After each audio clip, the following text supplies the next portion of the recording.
Hello à tous et bienvenue dans cette nouvelle vidéo. Aujourd'hui je te présente une vidéo super simple qui nous vient tout droit du Brésil. C'est les rosquinhas au citron.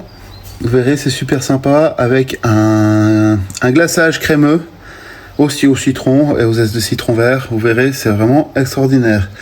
On va passer à la liste des ingrédients. Je te mettrai ça dans la description et en petite photo juste par là. Et comme ça, tu verras que c'est super facile. Et il faut juste un peu de temps parce que ça doit reposer comme n'importe quelle pâte qu'on fait. Alors on se retrouve tout de suite pour les ingrédients, juste après la petite intro. Pour les ingrédients, farine, de l'eau tiède, du lait tiède, du sucre, de la levure, les citrons verts, du sucre glace qu'on aura besoin pour le glaçage à la fin, la crème aussi pour le glaçage à la fin, que je vais sortir d'ailleurs.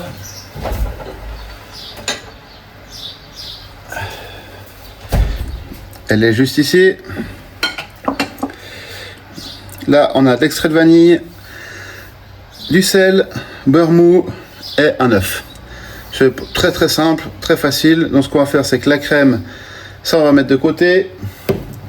La crème, on va la mettre aussi de côté, retour au frigo et on va passer à la mise en place. Alors, on va commencer. Alors j'ai mis les gants, c'est pour les raisons de la vidéo, hein. Mon eau à température, j'ai fait légèrement chauffer mon lait. Et je le mélange avec mon eau. Je mets ma levure dedans. Et je vais mélanger tout ça. Et je vais mélanger comme il faut. Et ça permet, ça on va laisser 5 minutes. Le temps que la levure s'active un petit peu.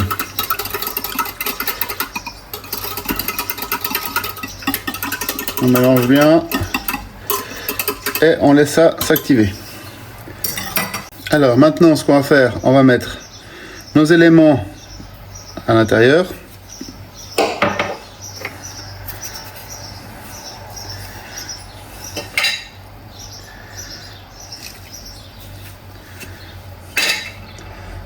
Comme ceci.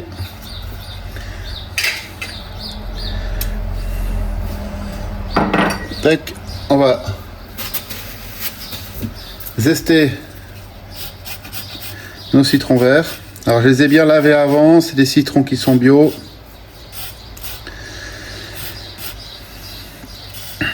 Donc on fait ça.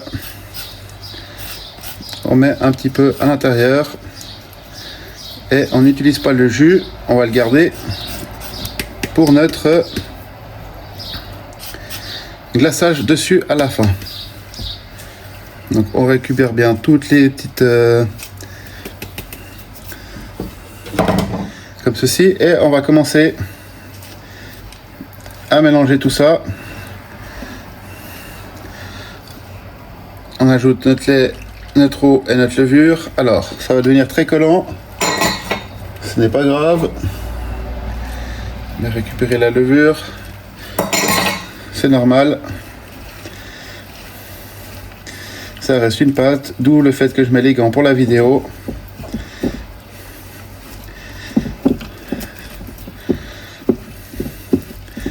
On va bien mélanger jusqu'à ce que ce soit bien homogène. Alors je vais t'épargner ce passage là, le temps que je commence à pétrir ma pâte. Là j'ai un pâton qui est lisse. Je vais le faire, je vais le remettre dans mon bol et on va laisser ça reposer à température ambiante à peu près 1h30, 2 heures jusqu'à ce que ça ait doublé de volume. On se retrouve juste après. Voilà, notre pâte elle est prête. Je l'ai dégâtée. Là maintenant, ce que je vais faire, c'est que je vais venir l'étaler un petit peu.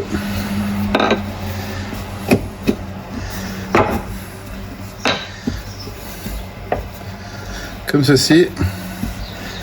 Après le but c'est que ce soit pas trop étalé fin.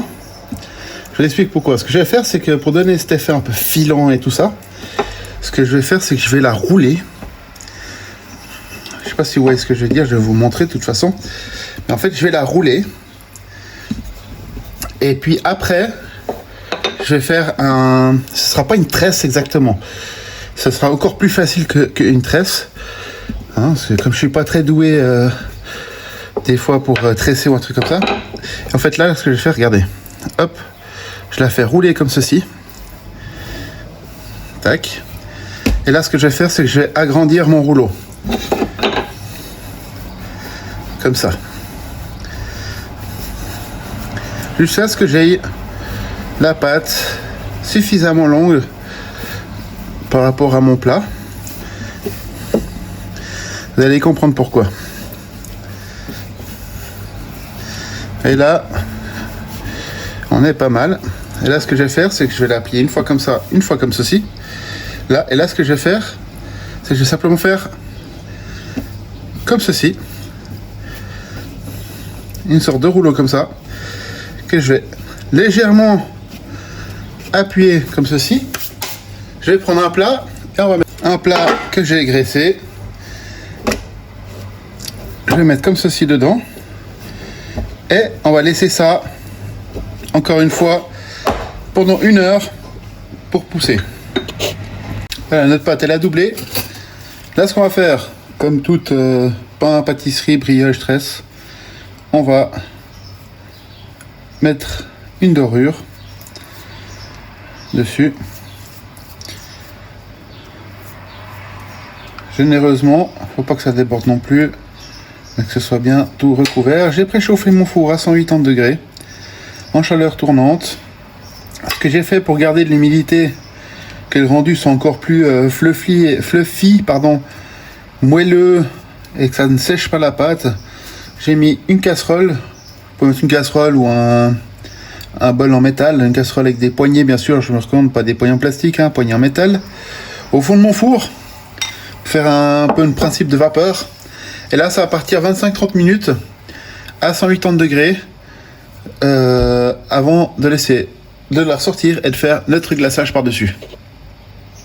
Alors j'ai averti parce que j'ai déjà eu des remarques comme quoi entre ce que je suis en train de faire maintenant et la photo sur la miniature, il n'y a pas toujours de la ressemblance, c'est normal. Si vous n'avez pas remarqué, dernièrement j'ai changé un peu mon mode de fonctionnement, ainsi que pour mon livre, vous verrez que quand il va sortir, c'est plus tout à fait la même chose. J'ai eu beaucoup de réflexions sur les réseaux sociaux de proches à moi qui disaient que c'était frustrant, que quand eux ils refaisaient la recette, qu'ils n'arrivaient pas à avoir la même assiette, le même machin, et que c'était un peu un effet général de toutes les vidéos qu'ils voyaient, pas que les miennes, mais vidéos, livres de recettes, etc. Et je me suis dit que j'allais essayer de faire des photos. Alors c'est des photos que j'ai fait moi, mais que j'ai fait transformer avec l'IA pour une simple bonne raison que ça a une apparence un peu moins réelle, un peu plus, on va dire, animé cartoon, dans le sens qu'il y a moins de frustration au niveau de la réalisation que vous allez faire chez vous. Et je remarque que ça porte ses fruits car mes dernières vidéos ont quand même presque doublé leur vue avec des miniatures qui sont un peu plus attrayantes et un peu moins réelles apparemment. Pour vous mes chers abonnés, ça vous plaît assez. J'espère que pour les nouveaux aussi. Donc je répète encore une fois, si c'est pas fait, abonnez-vous, activez la cloche de notification pour ne rien louper et on se retrouve juste après la cuisson pour faire notre finale de recettes. Voilà les amis, on arrive sur la... Oui, c'est chaud. On arrive sur la partie finale. Alors il a moins gonflé que ce que je pensais. Et je sais pourquoi. En fait, j'ai fait une connerie. C'est que j'ai pas assez laissé tirer ma levure avant de l'incorporer. Mais ça, c'est pas grave. Il sera un petit peu moins fluffy que ce que j'avais prévu. Mais ça va le faire quand même. Alors, je l'ai sorti du four. Ça fait un petit quart d'heure. J'ai laissé gentiment... comment dire ça? J'ai laissé refroidir un petit peu. C'est compliqué, hein, des fois. Là, je vais prendre un... On va zester. Alors, j'ai mis ma crème dedans. On va zester notre ciment. Enfin, notre ciment. Notre citron dans notre préparation. Alors, j'en ai fait un peu beaucoup, mais c'est pas grave. Ce que je vais faire, c'est que je vais éventuellement la congeler. Voir si ça marche, comme ça je peux faire des tests en même temps, et puis si ça marche j'utiliserai, si ça marche pas, ben ma foi, je l'évacuerai. Donc ça c'est bon, je vais On va prendre le jus. On va bien presser nos citrons.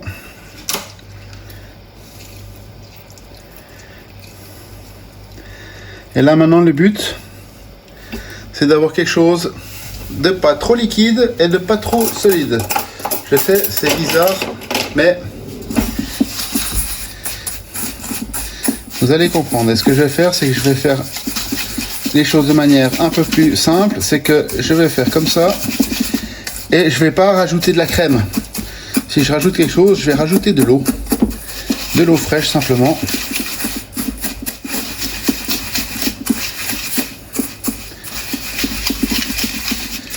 Et là je dois rajouter un petit peu, donc là hop, une petite goutte d'eau.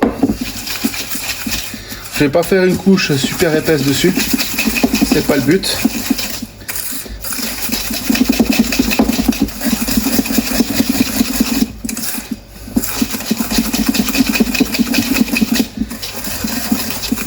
Et là j'ai laissé mon four, il est en train de refroidir, je l'ai coupé juste avant de commencer à tourner.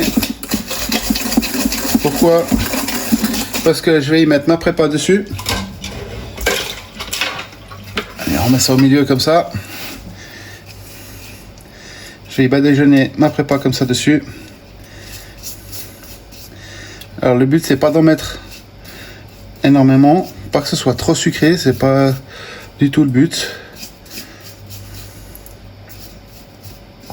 Vous voyez comme ça a craqué la pâte. Imaginez si j'avais pas mis la casserole d'eau, l'effet que ça aurait eu sur notre préparation.